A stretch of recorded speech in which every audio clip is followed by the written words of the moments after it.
رمضان مش للنوم، ادينا قلنا اهو. كتير مننا بيقضي صيام رمضان في النوم، وناس كتير بتتريق على ده.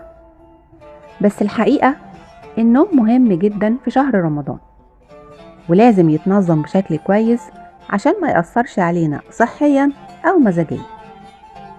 ايه أفضل نصايح ممكن نستفاد منها عشان ننام بشكل أفضل في الشهر الكريم؟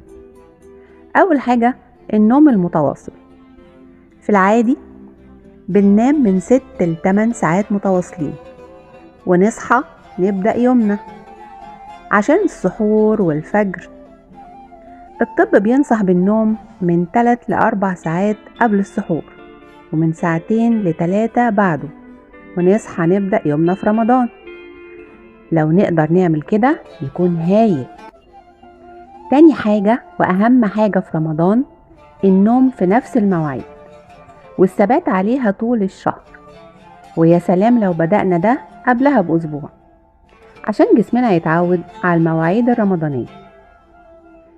تالت حاجة برضو مهم في نهار رمضان إننا ننام شوية، والأفضل قبل العصر نص ساعة كده كافية أوي، هتدي جسمك طاقة تكمل لحد الفطار. وكده كده المفروض من بعد العصر نعمل خلوة مع القرآن لحد الأذان، فحاول تنظم وقت يومك على كده.